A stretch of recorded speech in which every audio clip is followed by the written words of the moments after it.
Hey there, everybody. It's your old friend Gary Lucas, and I'm here on the night before Halloween. Let's get it down to a whisper. I'm here on the night before Halloween to play for you for a New York minute or two or three. We'll see how the spirit moves me. Anyway, there are plenty of spirits roaming the land already. Some evil ones keep making unwanted appearances on national news media. You know what I'm talking about, but anyway, yeah, I'm for Kamala. If you care to vote, I would urge you to do so. I'm going to Romania tomorrow night to play on Saturday night in Transylvania, actually, in the town of Brasov, where Vlad the Impaler's castle remains and is quite the tourist attraction. It's about 2 hours from Bucharest. It's like my fourth time, I guess, playing in Romania. But more about that later. Anyway, 'tis the season. 'Tis the season. Okay.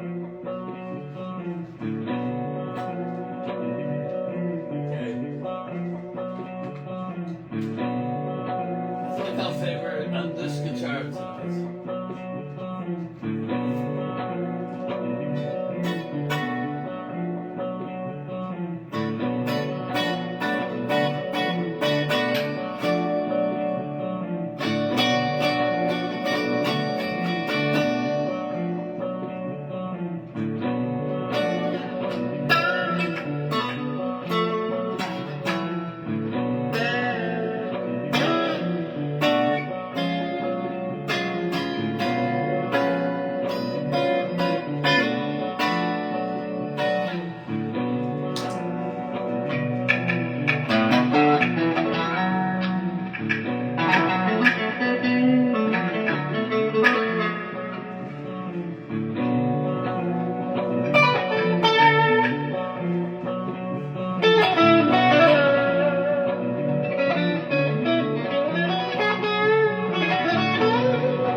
Chance at Ending for the night before Halloween. Isn't that some Tim Burton movie or something? Something like that, okay. So here I am road testing one of these great Dofix effects from Italy. This guy sent me about 6 of his pedals, and they're all great. This one, what is the name of this one? I think it's the Persius. Let's put on the old specs. Little plastic reading glasses. No, sorry, the Dante. Yeah, okay, so you just entered the 9th circle of hell. No, really, this is, we always have a good time here at Shea Lucas, don't we? Caroline, isn't that right? Oh, she's in the other room with Rosita. Now, this loop I was playing is actually a little bit of some of the score I'm going to include when I perform Saturday night in Transylvania in Brasov at the 12th Annual Dracula Film Festival with the legendary 1931 Spanish Dracula, which astute readers of my social media feed and watchers of my previous pandemic Faldi-Roll here live streaming it up on Facebook will know Spanish Dracula was filmed in Hollywood at Universal Pictures on the sets of Bela Lugosi's Dracula, and it was being filmed there in the day by Tad Browning and the great cinematographer Carl Freund, I think, is his guy on this thing, if I'm not mistaken. But anyway, at night, those guys would go home. They'd knock off after a hard day's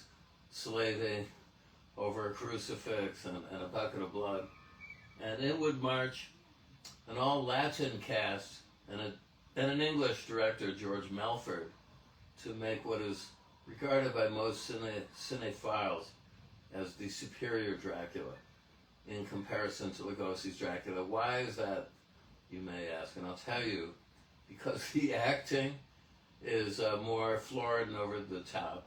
Always a good thing when you're dealing with Dracula and vampires in general. These sets are the same, but you see a lot more of them, including scenes that were cut inexplicably from Lugosi's Dracula. The editing rhythms are much more fluid. The cinematography, the camera moves a lot. Unlike Dracula, which is more or less a moribund photograph stage play.